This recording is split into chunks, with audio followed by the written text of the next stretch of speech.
Hi, and good day.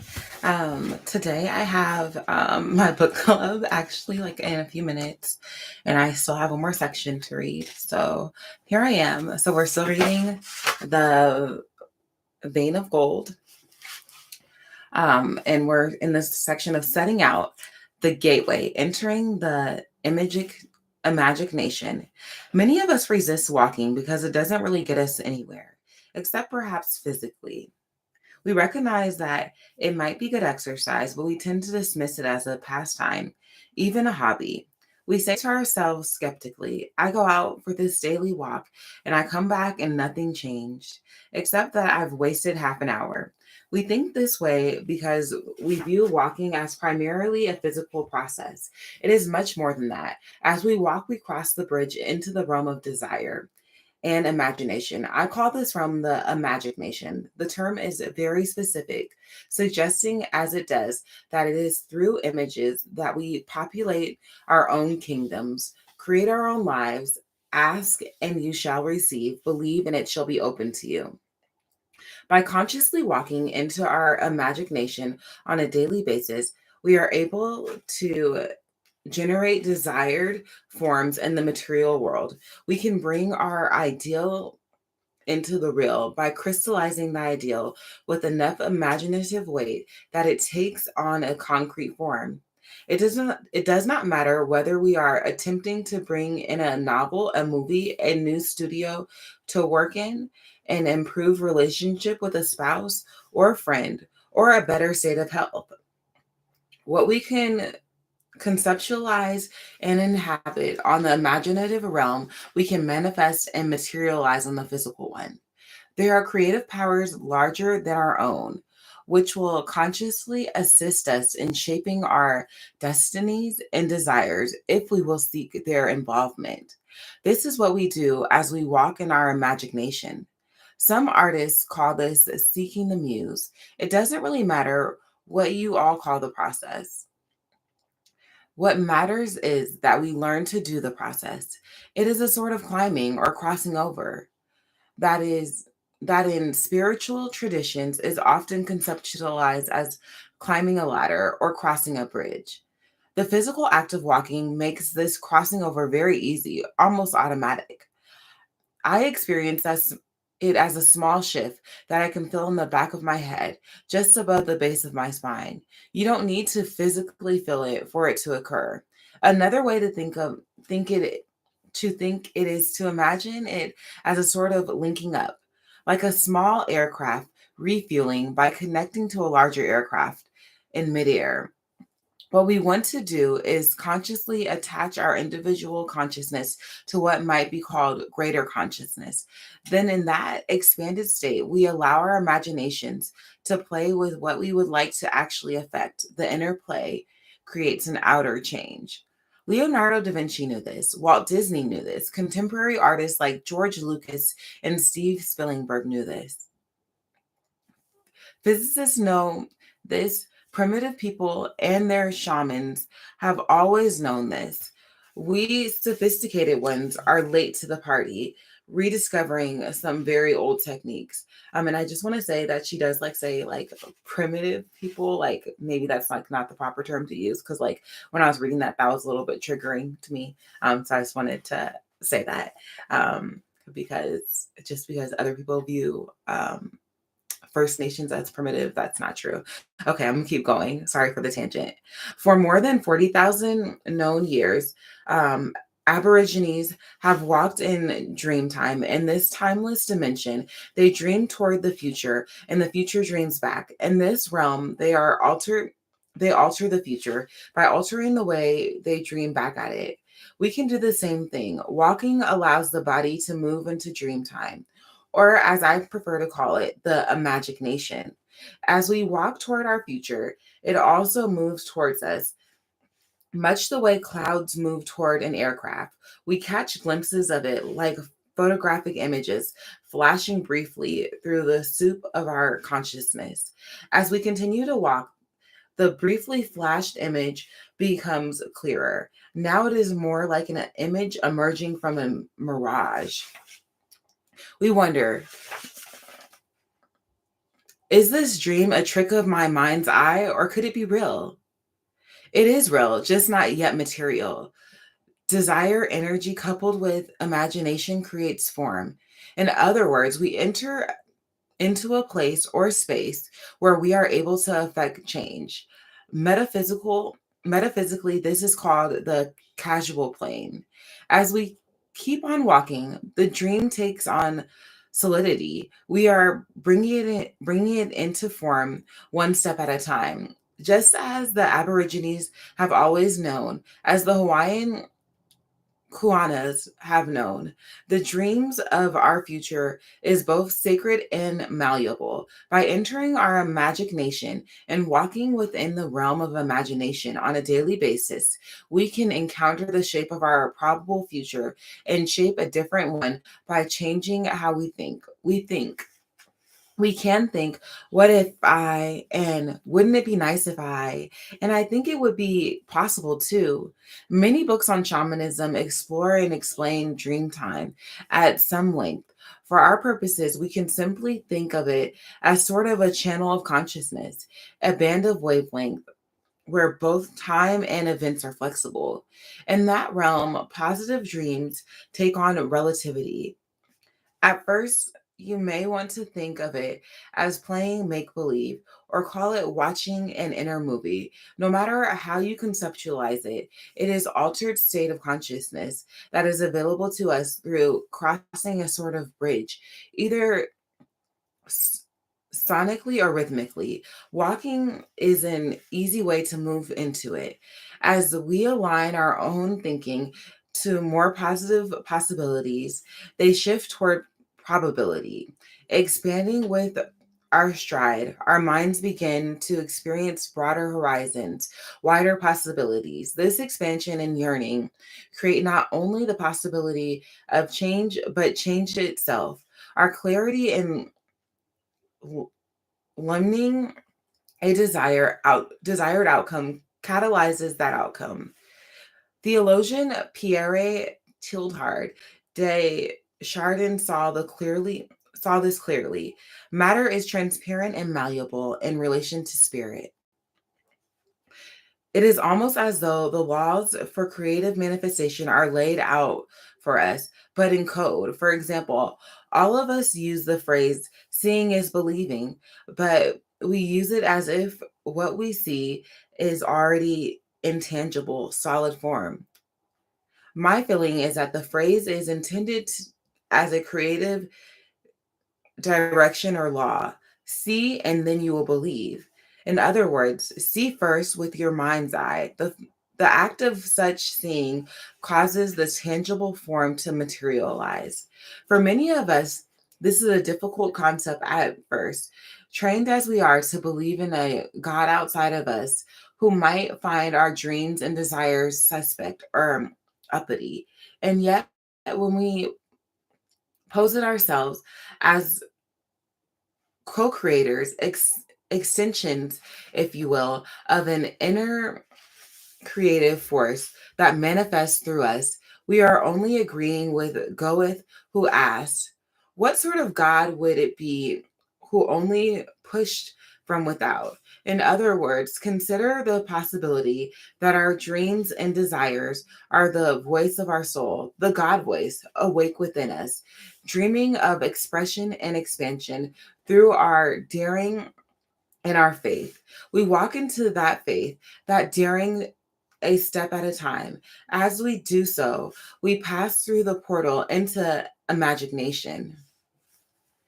It could fairly be said that when we enter imagination, we enter the realm of mind over matter, or to put it differently, the realm where mind appears to create matter. You may want to think of it as a form of magnetism. A clear dream takes shape and draws form to itself like metallic shavings. Teacher Shakti Gawani puts it almost identically. When we create something, we always create it first as thought form. The idea is like a blueprint. It creates image of the form, which then magnetizes and guides the physical energy to flow into that form and eventually manifest it on the physical plane. Because walking is a step by step process, a regular and rhythmic process. It allows both halves a figure of speech of the brain to talk with each other. When we walk, the information from our intuitive artist brain and the information from our rational brain get a chance to converse. It works a little like this: rational brain, what about this? The funny way Fred is acting, the trouble at the office, your mother's health. Artist brain, Rational brain, I'm talking to you, I said. What about this? Artist brain, nice blue jay, great pine cone. I'd try this. I'm not alone in noticing that the time spent in the Magic Nation is a great problem solver, and the problems to be solved need not always be artistic ones. As Soren Kierkegaard warned, above all, do not lose your desire to walk. Every day I walk myself into a state of well being and walk away from every illness. I have walked myself into my best thoughts, and I know of no thought so burdensome that one cannot walk away from it. But by sitting still, and the more one sits still, the closer one comes to feeling ill. Thus, if one just keeps on walking, everything will be all right. From my perspective, healing is essentially a creative process. We create a new state of health. As an artist, I am not alone in finding daily walks a key to productivity and balance. Although they may not articulate it in these terms, many artists have discovered the link between walking and walking their art into the world. Actress Jessica Lange walks with her dog through the woodlands. Writer Natalie Goldberg hikes through the sagebrush. Who knows how much these walks have helped the shape to shape their clear-eyed, distinctive careers. Brenda Uhland, the brilliant teacher who wrote on becoming a writer, said, think of yourself as an incandescent power, illuminated and perhaps forever talked to by God and his messengers. She added, I will tell you what I have learned myself.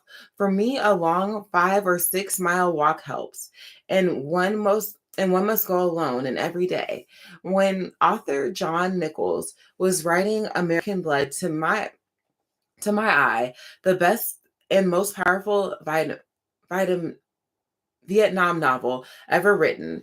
He took, I'm going to start that sentence over again because I think I kind of fumbled it. When author John Nichols was writing American Blood, to my eye, the best and most powerful Vietnam novel ever written, he told me I needed to write that book. It was the walks.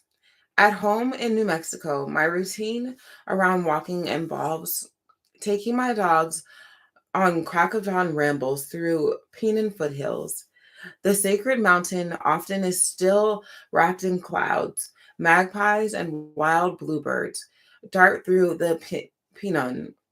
Overhead, giant crows and ravens laugh at our progress. We walk for about an hour, climbing to a circle of fir trees on a ridge overlooking the valley. We stop for a wondering moment, feel the power of the land, then head back to home then head back home. On the days when I walk, my day unfolds with powerful synchronicity. I have talked not just with God, but with both sides of myself. Perhaps most important, the land has talked to me. I love the clarity and the flow such walking brings to me. Just as morning pages create a step-by-step trail into the interior of our own thoughts, so does walking move us into intimacy with ourselves, one step at a time. In other words, when we walk into the outer world, we are moved into the inner one as well. In periods of intense pain, I walk it out. In times of elation, when I cannot embody my emotion properly, I walk it out. I walk to meditate and hear, and I also walk to pray and speak. It is on my long, solitary walks that the universe gets an earful from me, and vice versa. Walks are the generators for me of what I call my alpha ideas, so named not only because they are A level ideas, but also because the aerobic aspect of walking generates alpha waves, which are characterized by their creative nature. These alpha ideas are the ideas that seem to come from a higher source than myself, suggesting better solutions to my creative or daily problems than my ordinary thinking does. If walking allows me to enter the imagination by crossing a bridge, climbing up a ladder, scrambling up a tree, alpha ideas are the fruit that I return with from my visits there. Task: manifesting, enter your imagination.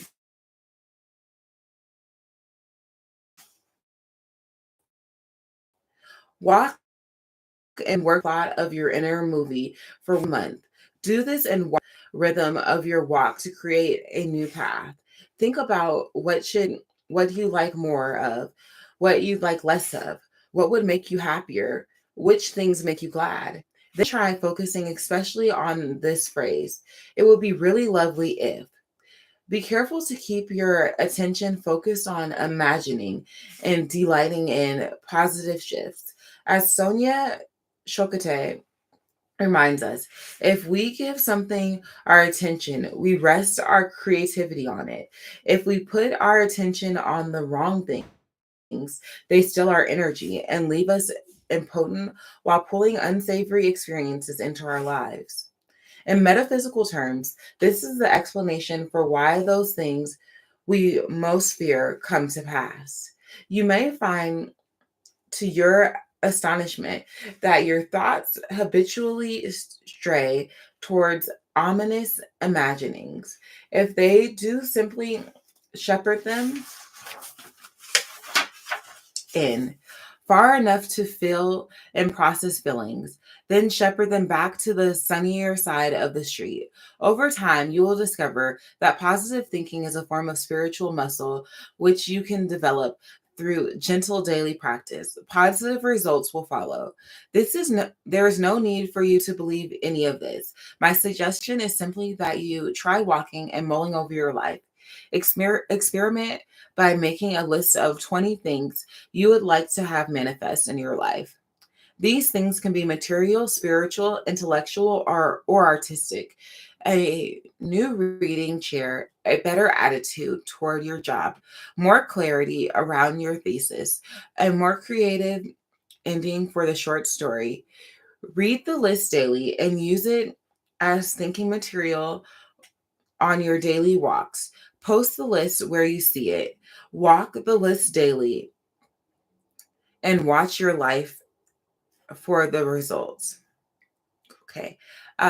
So there's a creativity commitment. So I'm going to read that.